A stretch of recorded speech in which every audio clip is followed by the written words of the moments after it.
right, well, I would like to just thank everyone for joining us tonight. My name is Steve Labar. I am a public services assistant here at the Adams County Library System, Gettysburg branch. And we have an exciting presentation tonight. Just a couple key things.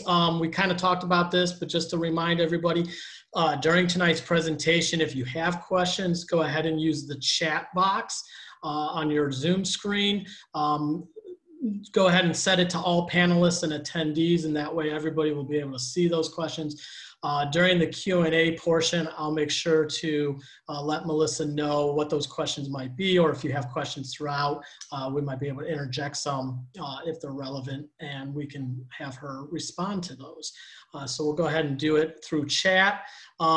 This is our first of many events hosted during the month of October in conjunction with Adams County Reads One Book.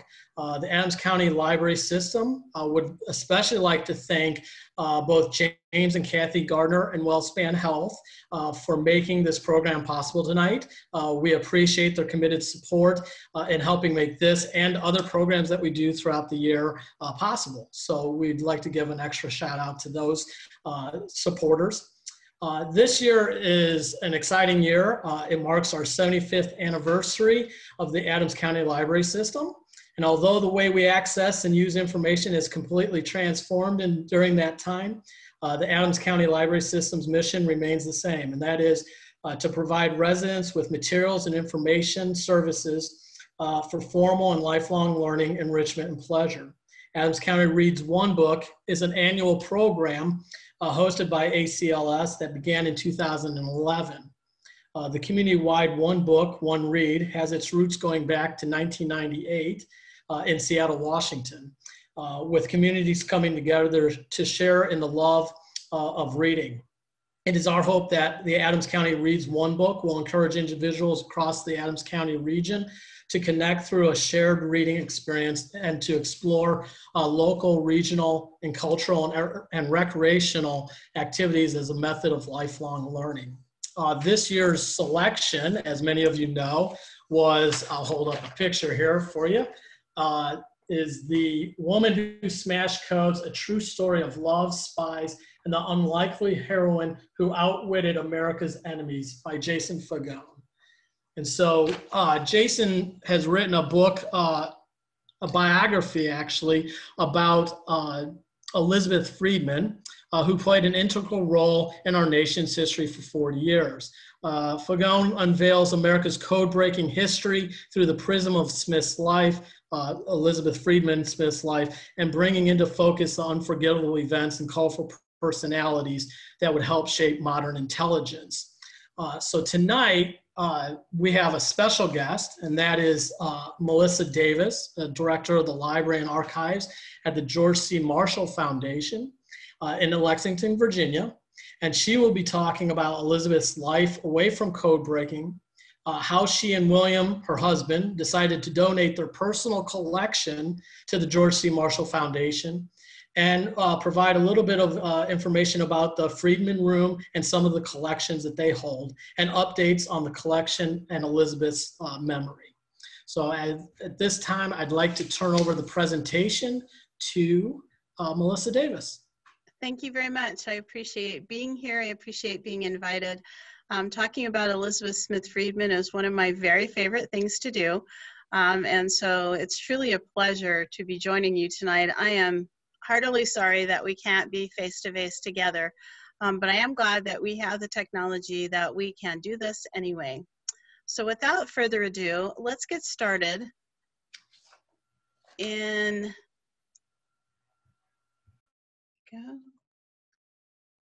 Sorry you have to see this. There's no good way to do this without you seeing it. There. Spending an evening with Elizabeth. Move me around a little bit. Over there. And we are going to be enjoying pictures and quotes, documents from the collection, and at the very end, some artifacts from the collection. So I really want William and Elizabeth's collection to tell her story. I want you to meet Clara Elizabeth Smith. She was born to a Civil War veteran and his wife in Huntington, Indiana in the 1890s. She is the youngest of 9 children. She was rather adventurous for a girl. These pictures are a little bit of an example of that. She rode a bike in a dress. This picture of her with her hands in her pockets is something that my mother always told me not to do in pictures. But she was very much a lady, but she didn't live by any artificial mores that were for women at the time. She drove a car in 1919 when only 10 states in the United States required people to get a driver license. She went to college. She and her sister were the only ones of the siblings that got to go to college. She said that I don't think anybody had ever called me demure, and I really wasn't. When Elizabeth and William moved to Washington, D.C., women had just been given the right to vote, and she got involved with the League of Women Voters. For a while, she was the secretary for the District of Columbia, and then she went to work on the Department of Legal Status for Women team. At one point in 1933, they were sent out a form to fill out of all of the women in their district who held elected offices. And Elizabeth was very pointed when she made it clear that there were no women who held elected offices in Washington, D.C. in 1933, because there were no elected offices in 1933. In fact, she called D.C. The monument to shame of America, the voteless District of Columbia. So she was very outspoken and had opinions and wasn't scared to share them. This is Elizabeth and her sister, Edna. Edna is the one next older to her that also went to college. They were 2 years apart. They grew up very close, and they were absolutely best friends. And when Elizabeth went to work at code breaking and met William, Edna came to visit frequently because it wasn't that far from Huntington, Indiana to Geneva, Illinois, and the trains ran there. So here are some photos of Elizabeth with her sister. And then the one in the middle, of course, is Elizabeth on the right, her sister on the left, and William in the middle. Edna got married when she was 19, right as soon as she finished her 2-year degree as a teacher. Unfortunately, her husband died 7 years later, so at 26, Edna was a widow, and she remained very, very involved in William and Elizabeth's family life. She was really part of the family. As William and Elizabeth had children, Barbara and John, one of them had trouble saying Aunt Edna, and they called her Aunt Enda, and ran that all together. And even into the 50s, when Elizabeth would write to her children and she would refer to her sister, she would call her Aunt Enda, A-N-T-E-N-D-A, all together, no spaces, as kind of a nickname that she had earned. Now, the photo on the right is special because I don't know that it's ever been seen before. I found it in a letter that Elizabeth wrote to her sister shortly after John was born. And so I'm going to say that this photo was taken the summer of 1926 when they had recently moved into their home on Military Road in Chevy Chase, Maryland. Well, actually Washington, D.C. proper. And in the photo, you'll see William on the left, Elizabeth's in the center with Barbara in front of her, and Aunt Enda is on the right, and she is very carefully holding Barbara's doll. That is not baby John. And this, I think, is right before Elizabeth had John. Aunt Enda came to spend time with them when the baby was born and to help. So I'm pleased to share this picture in public, maybe for the first time ever. And then, of course, there is Elizabeth and William, who are the heart of the story in every sense of the word. A really, literally, a 50-year love story. They met breaking code in Geneva, Illinois, as you know, at Riverbank. They fell in love. They were a rather unlikely couple. She was from the Midwest. She was Protestant. William was Jewish, and he was from closer to the Northeast. But it really was love for them. William fell first. It took Elizabeth a little longer, but when she fell hard. And if you notice in the photos that we have of William and Elizabeth by themselves, they are always touching. Of course, you would expect them to be in their early photos when they were dating and young marrieds. Here, William is getting ready to go to France in World War I. But then even in the next picture here, middle-aged, sitting in their yard in Chevy Chase, still very close together. And even as they moved into their senior years, the left photo in color is one taken in their garden at their house on Capitol Hill. And the one on the right was taken shortly before that, but still they're touching, they're always together, and they're very, very close, both emotionally and physically, very much in love the whole time. Their marriage was unusual for the time. As I said, William was Jewish and Elizabeth was Protestant. It didn't go over well with William's mother when they married because she really wanted William to marry a nice Jewish girl. But they were married in Chicago, since they lived in Illinois at the time, by a rabbi in a Jewish ceremony, as you see from the certificate. Their life together was some give and take on the traditions and the expectations, although William was not personally a fan of Christmas, having not been raised with it. He did understand that Elizabeth thoroughly enjoyed Christmas, and so they did celebrate Christmas at their home. The picture on the left is from 1940, Christmas of 1940. You can see the little Christmas tree. The furniture that it's on, I believe, is Elizabeth's baby grand piano that's been covered by a blanket to host the Christmas tree and Elizabeth's opening and present. And then on the right, as you might remember from Jason's book, is the encoded Christmas card from 1928 in the form of a telegram. And you would cut the two bottom parts out, and you would place first the side labeled 1 down, then turn it and turn it and turn it, and the openings would give you the message that they wanted to send to you for Christmas. So they did send out this version of a Christmas card.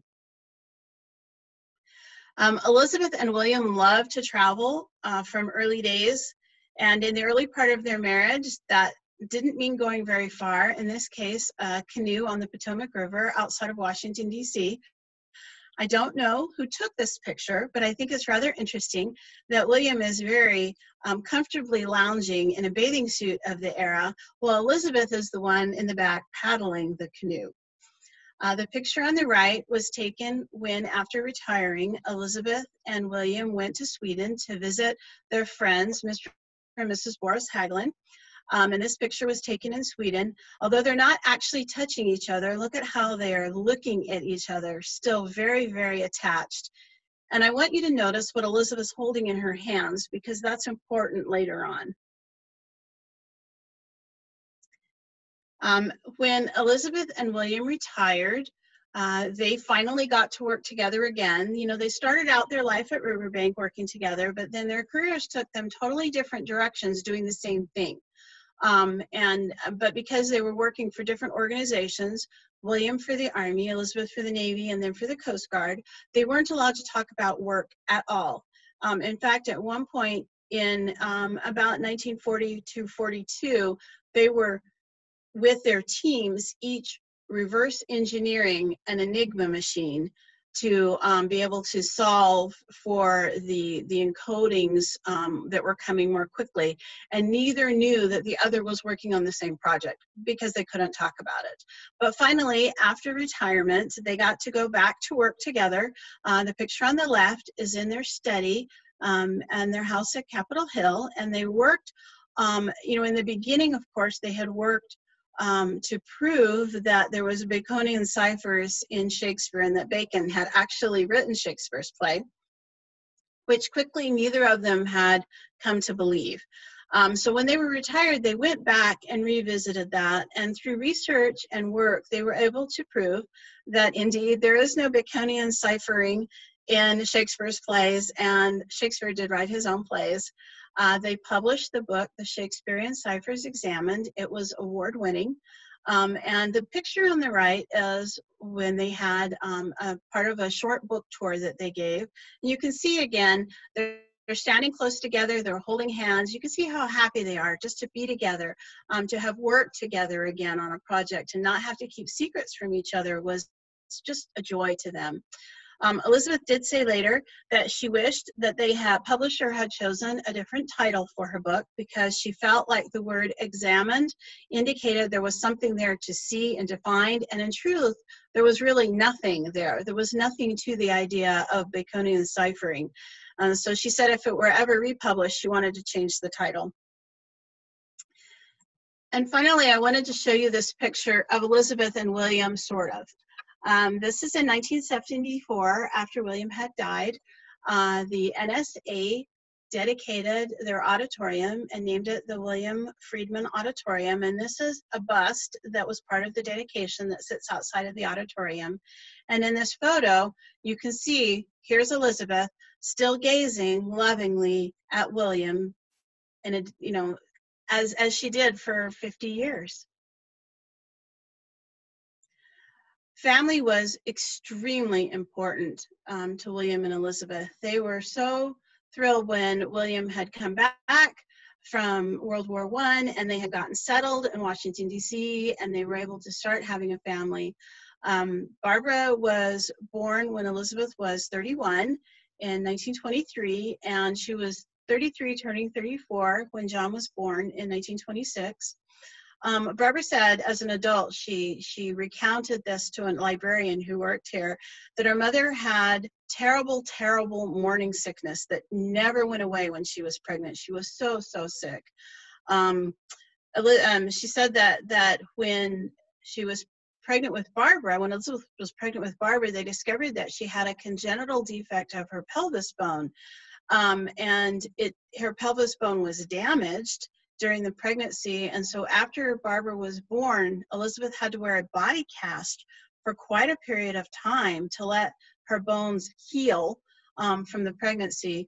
And Barbara said that since they already knew that with John, they taped her up, and they used medical, she said, yards and yards of white medical tape is what her mother had told her, to keep everything in line and everything safe while she was pregnant with John. When Barbara was a year old, they were still living in their home, and they called Green Mansion out in Bethesda, Maryland. It was very rural, surrounded by woods, lots of acreage and quiet. A Navy captain named Charles Root came calling. He wanted to offer William a job working for the Navy. When he found out that William was not available, he then offered the job to Elizabeth, because he knew that she had done code breaking during World War I and had taught classes on it. Elizabeth commented to her interviewer years later, "That's the story of my life. Somebody asked for my husband, and when they can't get him, they come for me." She did take the job in cryptography for the U.S. Navy, with the caveat that she get to work from home. She said, "My baby's only a year old, and I waited a long time to be a mom, and I'm not going to leave her." So what she would do is she would travel into the district, and she would pick up work in the morning, and she would bring it home. She would work on breaking the codes, and when she was finished, she would take it back to the District of Columbia, drop it off at the munitions building in downtown DC, which is on the mall. They're not there anymore. And she would pick up the next batch to work on. And so that's how she did for a couple of years for the US Navy. She said that being a mother and being at home with her children was a joy. And in the picture on the right, although it is a posed picture, they had a large library, and growing up, the children had quite a library of their own. Both William and Elizabeth loved books, and they loved to read to and with their children. These are some pictures of the family as they grow up. I wanted to compare and contrast these two. The one on the left is very definitely a posed photo, professionally done, perhaps for a Christmas card or for family members, but you can see that everyone is placed in this photo. You can see books in the background. This is not in their study. This is in their living room. So they have bookcases throughout their home, and loved books. The picture on the right was taken on Christmas Day, 1940, out in their front yard. And I think because it's not posed, it shows their personalities. It shows that they enjoyed laughing. They could laugh with each other and at each other and have fun together. And I like the picture on the right so much better because I feel like we get to see the real people come through there. And this snapshot is not as clear. It's not as crisp. It's a little bit damaged, but it tells the story of who the Friedmans were so much more. And lastly, I'd like to point out that Elizabeth and her mother are wearing identical skirts in this photo on the right. Elizabeth adored her children. They were very close growing up. They were very involved in the life of the family. All of them were. And as they grew up and they moved out and they went to college, calling and long distance was still a luxury in those days. So we have extensive correspondence between Elizabeth and Barbara and Elizabeth and John when they were away at school, when John went into the Army Air Corps during World War II, when Barbara, at the end of her college career, traveled to Panama to bring her Spanish up to fluency. The letters flew on a regular basis. When Barbara was getting ready to travel to Panama, she was in Miami at the time for her birthday in 1945. And October 11th, 1945, Elizabeth wrote to her daughter, "Well, here comes that old fateful day when you turn 21. Gracious, it doesn't seem possible to voice the old cliche. It makes me very sad to think of you being 21, and more sad that you may actually be out of the U.S. in another couple of weeks. Miami is far away, but at least there you can be reached by telephone." And in truth, during this period of time, the Panama Canal Zone did belong to the United States. So while Barbara was practicing and polishing her Spanish, she really was still in United States territory. However, not in a place and in a way where her mother could pick up the phone if she needed to and call her. John, after his stint in the Army Air Corps and finishing college, became a journalist. And he took a job at the Lynchburg News and Advance, which is a newspaper in Lynchburg, Virginia, about 45 minutes southeast of here. This was about 1950. He, because he was so close to home, only about 2.5 hours up Route 29, he went home most weekends and enjoyed going back, seeing his friends and getting to do things in Washington, D.C. And he wrote a letter to his parents about that time, and he apologized for treating his parents like innkeepers. But then in the same letter, he also asks his parents if they can get him tickets to the ball game the following weekend. And this was a period of time when the Friedmans, the only period of time really since they went to D.C., when the Friedmans didn't live in Washington, D.C. proper. They actually were living in Arlington, Virginia, which is just outside of D.C., in the Buckingham Apartments. And this was between selling the house in Chevy Chase on Military Road where the children had grown up, perhaps downsizing a little bit. And then they bought the townhome there on Capitol Hill, which is where they lived the rest of their marriage. You should know that Elizabeth loves flowers. Remember that picture? I said pay attention to what was in her hand. It was flowers while she was in Sweden. She especially was fond of roses. The picture on the left is about the time she got out of high school and went off to college, standing in front of this very large and beautiful rose bush. And this is, one of the few pictures we have of Elizabeth in a full-length long dress. She adopted very quickly the shorter mid-calf length when she went to school. The picture on the right is taken in their home on Military Road in Chevy Chase, and it's Elizabeth standing in front of her portrait in front of the fireplace. It's a beautiful painting, and you'll get to see it in a moment, but I wanted you to notice the beautiful roses, the big bowl of beautiful, beautiful roses. Each year, William Friedman sent Elizabeth Talisman Roses for her anniversary. The Talisman Roses were pink and yellow, and when they were fully bloomed, were a peach color, beautiful peach color.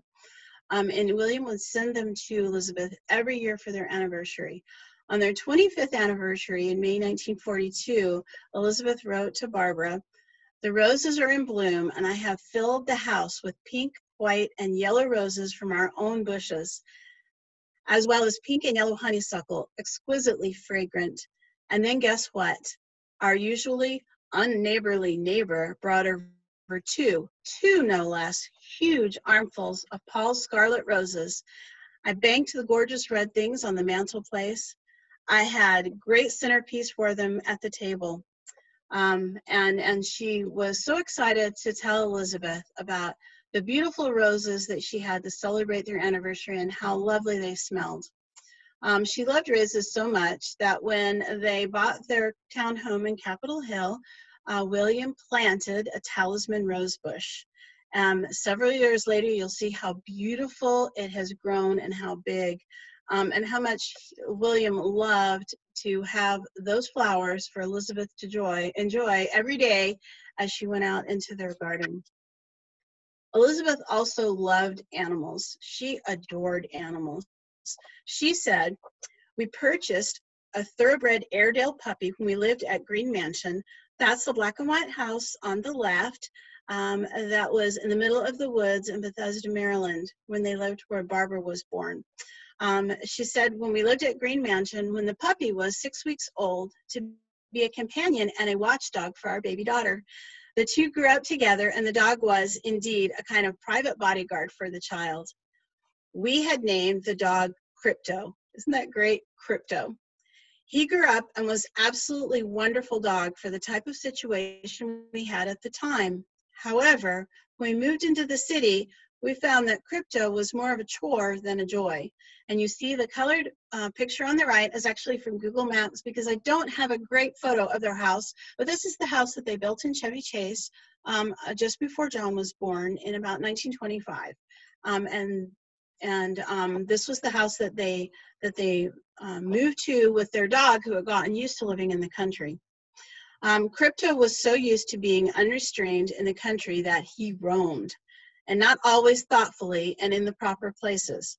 He went on the neighbor's property, he tore up and trampled the flower plantings, and after a while it became very clear that Crypto was not going to learn how to be a town dog.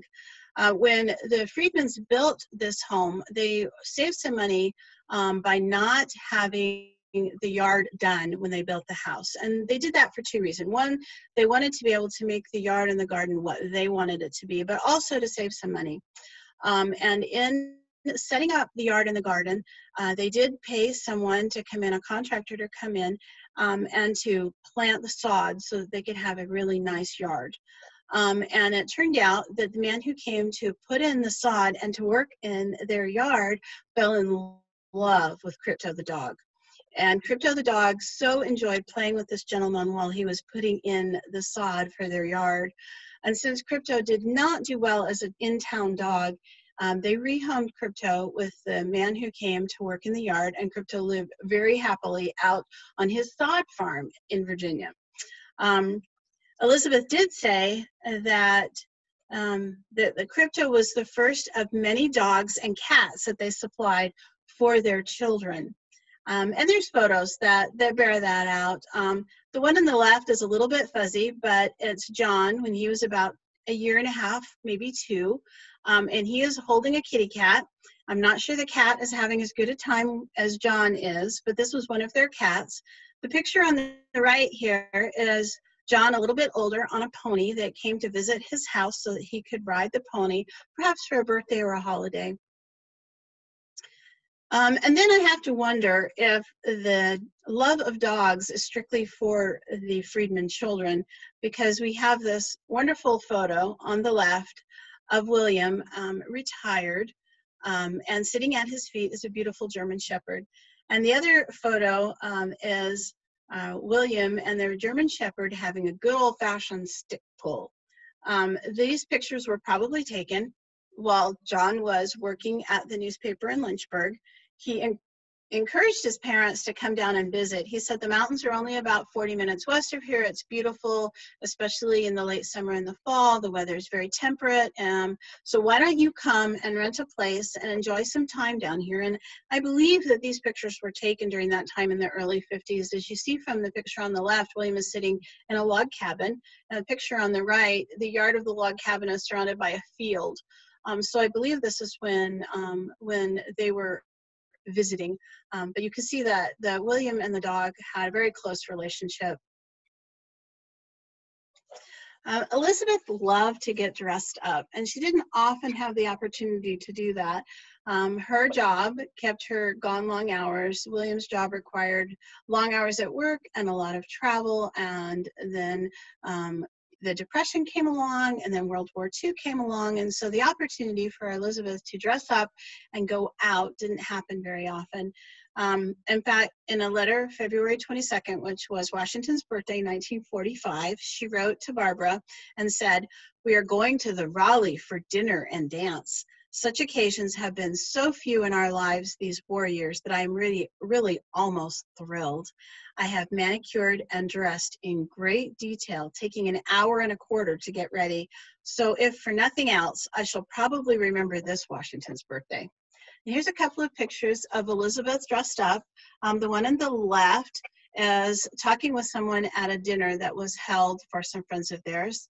And you can see she was wearing a beautiful corsage. The one on the right was posed and taken in a portrait studio, but look how lovely she's dressed and wearing her hat. And then there's this picture, which I really adore. It's at a retirement ceremony for one of the men that William worked with.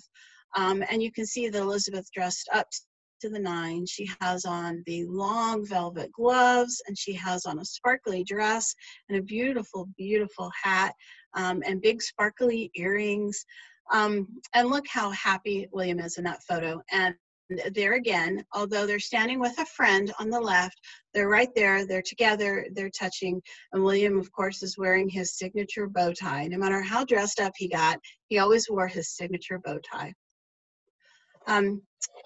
As you know from reading Jason Fagone's book, the Friedmans had decided that they didn't want their collection of papers and their library to go to a government organization.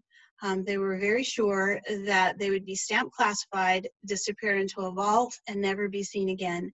And they were adamant that that didn't happen to their collection. They sincerely wanted their collection to be available for people to research and to read and to know more about. And so they started working together in the late 60s on an inventory of their entire collection: books, papers, photographs, objects, everything to make an inventory of what it was, where it came from, how they got it, what they used it for. And it took them quite a long time to work on this inventory. In fact, before the inventory was finished, William had passed. And so Elizabeth was absolutely dedicated and spent hours a day working in this little card catalog that she had, each card representing an item in their collection, and making sure that it was completely done. William and Elizabeth had decided that the right place for their collection was a small library. They didn't want a big library, although Harvard and Yale were both interested in their collection, because they felt like they would be such a small piece of the puzzle. They wanted to be important enough to a small library that they would take care of the collection, that they would keep their word and agreement that they made with the Friedmans on the collection, and that they would be able to make it available to researchers and to scholars and to students, and just to interested people, that they could know a little bit more about what the Friedmans did when they weren't at work. And so in 1971, their collection came to the Marshall Foundation Library here in Lexington, Virginia. It came by truck in 74 boxes. The desk that you see right here in the Friedman's office on Capitol Hill came along, a file cabinet, and a safe, for which only Elizabeth had the combination. And these were the things that she felt were most valuable to the collection, and she wanted them to get here safely. Elizabeth spent quite a long time over the next few years helping the collection get settled here, She worked really hard at getting the collection settled. The agreement was the collection would have its own room, and that has been done, and that the collection would be made available to anyone who asked. So Elizabeth worked with the library staff in getting the collection settled and getting the library staff acquainted with the collection so that they would know how the items matched up to the inventory, and to be familiar enough with the collection that they would be able to help researchers and scholars who came to look at their papers and books. At one point, when they were getting things organized and settled, the librarian here at the Marshall Foundation at the time asked Elizabeth if her books could be recatalogued so that they would appear in the catalog for the Marshall Foundation Library. And Elizabeth was very clear that she did not want her books recatalogued, that the numerical system that she and William used was just fine for the purposes of having her library here. And indeed, when they were working on the inventory and they would come down here and they would meet with people at the Marshall Foundation, the Friedmans held the hope that once they got the collection here, that they would actually be able to move down here to Lexington, Virginia and leave Washington, D.C., so that William could be close to his collection and his papers and to keep working with it and on it. But unfortunately, that didn't happen as he passed in 1969. I want to introduce you to some of the collection and share some of the items that we have besides the pictures that you've seen. This is a photo of Elizabeth in the center of this photo in one of her many visits to the Marshall Foundation Library, answering questions and settling things in. She was very happy to spend a lot of time down here, and her collection was important enough to her that she wanted to be here. Elizabeth wanted to be here as things were settled. And she had a lot of really interesting anecdotes and memories to share with us while she was here at the Marshall Foundation.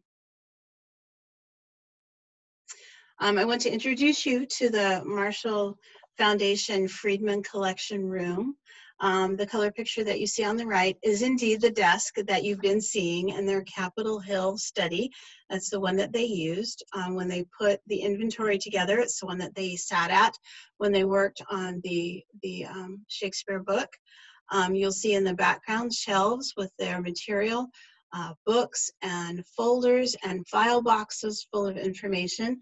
And if you think that it looks just a bit disorderly and maybe not as much like a library as you expected, please look at the black and white picture on the left where Elizabeth is searching for something in their library on their Capitol Hill home, and you'll see that there are books and folders and boxes full of information. The way that her library was organized, the way that their library was organized in Capitol Hill is exactly how it's organized here. These are paintings. You saw the one of Elizabeth over the mantle. I wanted you to see it in color and up close because it is truly a beautiful, beautiful rendition of Elizabeth. You can see how green her eyes were. And from this portrait, you can see how much she really did enjoy to dress up. She dressed up quite extensively for the painting of this portrait. The portrait on the right, of course, is of William. It hung in Elizabeth's office, where when she sat at her desk, when she looked up, the first thing she would see is William. I also wanted to note this is one of the few times that I've seen any kind of a representation of William Friedman in a regular necktie and not in his trademark bow tie. This is to show you their organization, and it's rather an unusual one. Basically, when the Friedmans started their library collection, they started with book number 1, and the second book they added to the collection was book number 2. And so everything in the collection has been numerically ordered. So if you look at this picture right here, you can see we're in 1400, 1401, 1402 in that section of their library, but you'll see that the books have absolutely nothing to do with each other. We have The Rhyme of Reason, we have My 4 Years in Germany, we have General Omar Bradley's A Soldier's Story, his autobiography, and we have 2 copies of James Joyce's Ulysses, and they have nothing to do with each other. This is exactly what Elizabeth was talking about when she decided that she didn't want her collection recatalogued, Library of Congress or Dewey Decimal, that she was very happy keeping the numerical labels that she and William had carefully placed on these books. And that's what we have today, and that's how her books are organized in the Friedman collection. Of the books that we have of theirs in the Friedman collection, some of them are rather famous. If you read Jason's book, you've heard about these two books. The one on the left is the book All This in Heaven Too, that Elizabeth used when she was decoding radio intercepts from Nazi spies in the Western Hemisphere, mostly in Central and South America. And they would use this book. They would choose a picture and set a day for it, and they would choose the first letters of words to compose their coded message. And Elizabeth was at the end of getting the messages, but not knowing what book they used. And so it took her time to figure out that they were using this book, All This in Heaven Too, and that many of their spy rings were using the same book. So once Elizabeth had gotten a copy of All This in Heaven Too, she was able to decode much more quickly the information that she was receiving from these Nazi radio broadcasts back to Germany. The clipping of a page on the right is from William's personally annotated copy of The American Black Chamber by Herbert O. Yardley, who ran the decoding office that was removed and shut down in about 1930, 1931.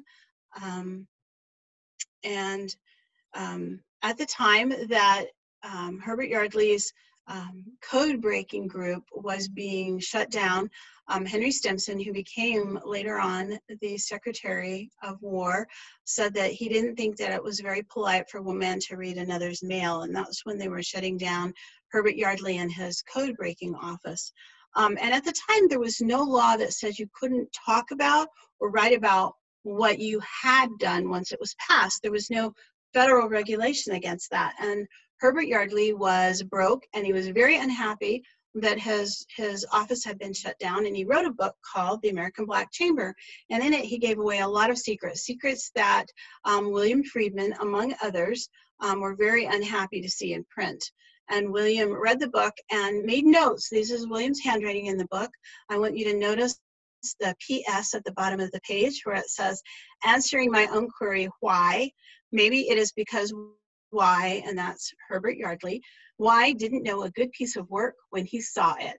And I thought that showed William's general opinion of Herbert Yardley's work and some of the books that we have in their collection. This is the picture that you might be familiar with from reading Jason's book, The Woman Who Smashed Codes. This is the famous panoramic photo that was taken in 1919 at a graduation of a code-breaking school that William and Elizabeth and a couple of other people at Riverbank had been teaching. The irony of their teaching this code breaking is that they literally went home at night, taught themselves the lesson for the next day, went to class the next day and taught the lesson, went home at night and taught themselves the lesson for the next day. They were learning as they went and teaching as they went. And this photo is the one where people are facing different directions. And if you can see in the photo how some people are facing straight ahead and some people are facing one direction and some people are facing another direction. And this was actually a bilateral Baconian cipher that said knowledge is power. At least it was supposed to say knowledge is power, but they were short for people, so it says knowledge is P-O-W-E, and you have to supply the R in your imagination. I wanted you to see how large the original of this picture is. That's an ordinary pencil sitting there. And so it's really rather an unusual photo, being a panoramic photo from 1919.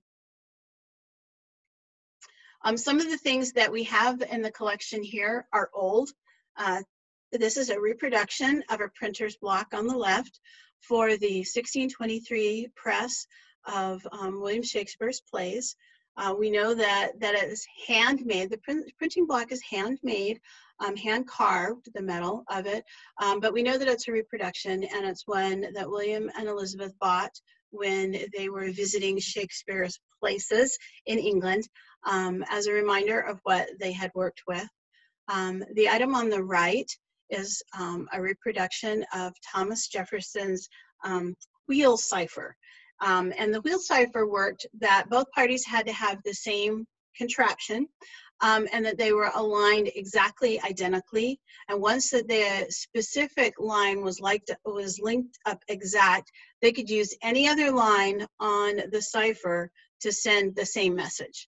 But it only worked when the other party had the same cylindrical contraption to use. The original of Thomas Jefferson's wheel ciphers is held at the Library of Congress. And this is a little bit newer. This is, remember the Boris Hagelin that they went to visit. This is Boris Hagelin's pocket crypto machine. And it is about the size of a large 35mm camera. On the left, you see it closed. On the right, you see it open. And you see the wheels and the dials and the gears and the springs exposed that allow the encryption to take place. And this literally was something that someone could carry in a pocket or a small bag or a purse to use. Now, Boris Hagelin was inventing and developing these cipher machines well before we hear about, you know, the breaking of machines in World War II. In fact, he started building them in the 1920s, and Mr. Hagelin and William Friedman became great friends. Mr. Hagelin would build the machine, and William would take the machine in experimental form, and he would try to crack the machine, and he would send his results and the package back to Mr. Hagelin in Sweden, and Mr. Hagelin would try to build a better mousetrap. And they retained a friendship and a correspondence really to the end of William's life. This is a game that William built called the Game of Secrecy. You see the game board on the top, you see wheels and dials on the left that the players would use. The secret dial in the middle there has the name of locations in the United States, Washington, Pittsburgh, Oklahoma City.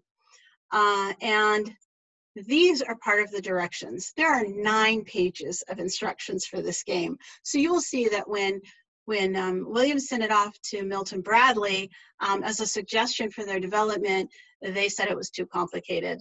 And if you look at the paper on the top right, it's enciphering the name of a city, and it took Washington. And you use the little dials and wheels, and from Washington, it is enciphered to PUMCDICPLL. So you can see that the enciphered letters can represent more than one letter in the plain print. And then on the left, it shows how you use the cipher wheels to decipher the location. And for someone who has trouble playing Yahtzee, I'm not sure that I ever could have mastered this game. And now for things that are coming up. What's going on with Elizabeth's collection and her memory and knowledge about Elizabeth now? Well, you all hopefully had a chance, or will shortly have a chance, to read Jason Fagone's lovely book, The Women Who Smashed Codes. There are other books coming out. There are 2 juvenile books coming out. One is a picture book, and one is a young adult book about Elizabeth in the next year. There is a PBS American Experience episode in development that should be broadcast early in 2021 about Elizabeth Smith Friedman. And I don't know if you heard this summer, but the U.S. Coast Guard is naming one of their new security cutters for Elizabeth Smith Friedman. It is the first time they've named a cutter after a civilian, and the first time they've named a cutter after a woman from this. The cutter is being built at Ingalls Shipyard in Pascagoula, Mississippi, and the Coast Guard has been in touch with some of William and Elizabeth's extended family, a grandson and a niece of Elizabeth's. Hopefully the family will get to come and be a part of the celebration and the christening of the cutter. I think it's fairly exciting. I checked the map. It's 12 hours to drive from Lexington to Mississippi Gulf Coast, and I'm scamming away to try to get there myself. With regard to Elizabeth's collections, when some of their papers came here, you remember I told you that some of the important things came in a safe. Some of the papers that came here were still classified. And as long as the librarians held a security clearance, they could have those classified papers. But when it got to the point that it was prohibitively difficult and expensive to keep a security clearance for a new librarian, to get one and to keep one, those papers were boxed up into 3 boxes, and they were sent for safekeeping to the National Archives in the early 90s. And I have been in touch with the declassifying part of the National Archives. And although COVID has slowed it down, they are in the process of declassifying Elizabeth's and William's papers that were still classified when they arrived here. And we hope to be able to go to DC before too long and to bring them home, which is very exciting. We are also working with the US Coast Guard in trying to get copies of all of her paperwork from the time that she worked with them, which is those important years before and during World War II. And we're excited about that. The US Coast Guard is hoping to be able to host shortly an Elizabeth Smith Friedman exhibit in one of their main halls in their headquarters building in Washington, DC, and it'll be exciting to work on that. So Elizabeth may not be with us anymore, but her memory is alive and well and becoming more known to people. She is truly one of my heroes. She broke glass ceilings for women before we ever knew they were called glass ceilings. And she was nobody's fool and had an opinion. And she's exactly the kind of woman that I hope my daughters will grow up to be. I appreciate you inviting me to come tonight and to speak with you. And again, I'm sorry we couldn't do it in person, but I'm very, very grateful that we've had the technology to be able to enjoy learning a little bit more about Elizabeth away from work this evening. And if you have any questions, I am very, very ready to answer them. Let me see, I think I can open the questions, or maybe not. Okay, if everybody would go ahead and use the chat feature. Melissa, if you can't get it, I can. I think I can by getting out of my presentation. And if not, I can feed you those questions. Okay, I see the chat box now, so I will do my best to answer questions. Oh, Dawn, I'm very glad that you enjoyed the photos. We have over 600 photos from the Friedmans, and it is truly interesting and fun to be able to look at them. I feel like we learned so much more about the non-post photos, don't you agree? Oh, you're right. Janine points out that John attended Mercersburg Academy nearby to you. Yes, he did. And he did very well there. He was a very good student there. He was known to be a little bit mischievous. Maybe he had a little bit of his mother's personality in him. He was known also to bring his dirty laundry home when he came to visit. And so I think it was good that he was able to go to school, but not to be terribly far away. We do have, to Laura, we do have oral history recordings by Elizabeth. In 1974, Elizabeth sat for 4 recordings with the library staff here at the Marshall Foundation. There are also several other tapes that she made throughout the years for different interviewers. We have transcripts to all of those tapes. Not all of the tapes are digitized. Some of the sound quality on the tapes is very lacking. You have to remember that technology to record the voice portably was not that amazing in the 60s into the early 70s. But we do have transcripts of all of them, and they're extremely interesting to read. Elizabeth was really quite the character, and she did not mince words, and she did share her opinions. I mean, she did it in a very nice way. It was not in a hurtful or a cynical way, but really just, I found very comical. Thank you. Are there any other questions? Oh, what descendants are there? Okay, so William and Elizabeth, of course, had 2 children, Barbara and John. Barbara has 2 sons, and one of her sons is in communication with the Coast Guard, and hopefully will be able to go to the christening of the ship. And John had 2 children, a boy and a girl, and several stepchildren. So, and then Elizabeth had a favorite niece who lives up further north, I think in New Jersey maybe, that she stayed in touch with. This niece was very, very fond of her Aunt Betty, as she called her. So there is still some family. They have really, most of them have been in touch with us here. I'm in touch with Elizabeth and William's grandson Chris on a regular basis. He's helping me identify photos that we believed to be family photos, but we weren't sure who everyone in them was. We could identify the immediate family and their spouses. We weren't sure about other people, and he's been extremely helpful in helping us identify those photos, because as you well know, I think everyone's had the experience with a photo is only as useful as the information written on the back. And so it's great to be able to figure out who the people were. I think the photos are much more valuable if we know who the people were. See, did I get everything or did I miss anything? Actually, I think there was a question that might have got dropped in the Q&A section, which is, why is Elizabeth so well known now?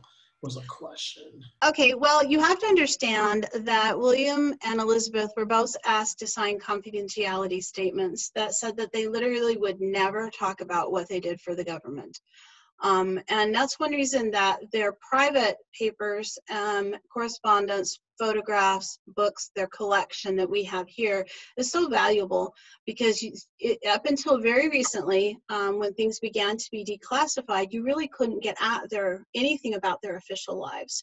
The NSA in 2015 declassified most of William's papers, although there are redacted sections and there are some things that they have not, by their own admission, declassified. So they weren't able to toot their own horns at all. And then for Elizabeth specifically, for William, being a cryptographer was what he did. It's who he was.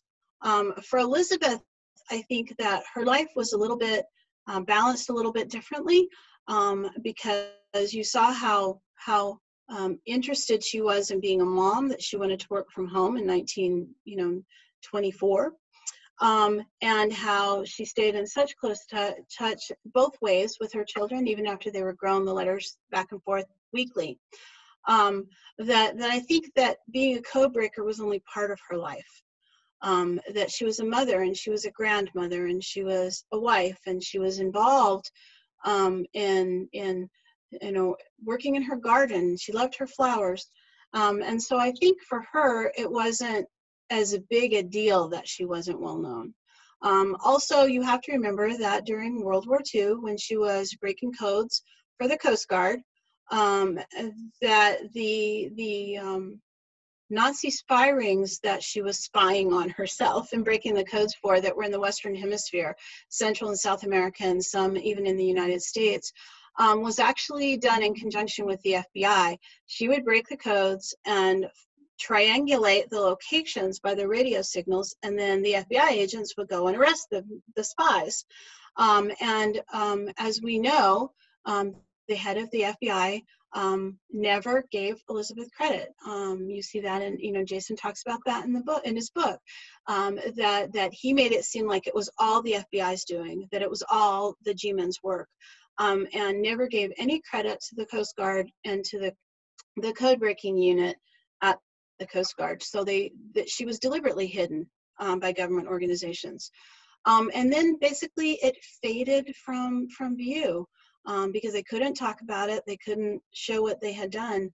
And I think that it wasn't really until recently, the librarian that recently retired here, Paul Barron, says that every researcher who came into the Marshall Foundation Library to do research, he would introduce them to Elizabeth Smith Friedman and say, here, look, no one's written a biography on this woman. She's fascinating.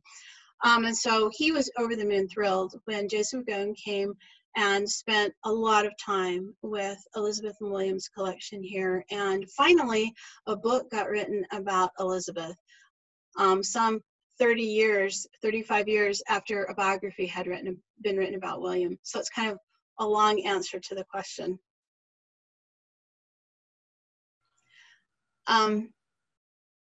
Okay, I see. William struggled with mental health issues. Is there information regarding this in the archives? There is, to a certain extent. Elizabeth discusses it with Barbara and John in letters later in life after he'd had his first 3 heart attacks. And she does talk a little bit about it in her unpublished memoir, which is available digitally in our library collection if you'd like to read it. If you'd like to read her memoir, it's a large PDF, and if getting it off of the library page is not something that's possible because your internet isn't great, please shoot me an email, mdavis@marshallfoundation.org. That is mdavis@marshallfoundation.org, and I'll arrange to Dropbox it to you or do something so that you can have a copy and read it yourself. But she does talk about it a little bit in there, talk about his time at Walter Reed, and talk about the treatment that he had, and talked about being released for duty and coming back to work and what happened after that. You have to remember, though, that medical records when you're in the military actually belong to the military. They don't belong to the patient. And so we don't have any of those because those were held by the Army and they were not released to Elizabeth or to William. But we do have the information that Elizabeth shared with her children and that she read about in her memoir. Do the residents of the Friedman homes know that they're living in historic places? Oh, Eileen, I think they probably do. I have to admit, I was a little surprised when Jason published the house number of their house on Military Road in Chevy Chase, because I feel like, you know, there's going to be fans that stop in the middle of a very busy street now and take pictures of the house. Their house, of course, is still there in Chevy Chase. The townhouse on Capitol Hill is still there. I told someone that the next time I get to go to DC, I'm going to walk up Capitol Hill and I'm going to see if the Roses are still there. I don't know that they would be, but it would be interesting to see. The house that they lived in, that they called Green Mansion out in Bethesda, is long gone. That land was parceled out into neighborhoods and built up in the 30s, the 40s, and the 50s. So that large house that you saw in the black and white photo is gone. Did I miss any other questions? Any other questions? I think we might have gotten. I had a quick question, actually. With you working with the collections, is there something in the collection of the Friedmans that kind of resonates with you, that, you know, kind of your favorite piece or item that's from the collection? Is there anything that kind of stands out?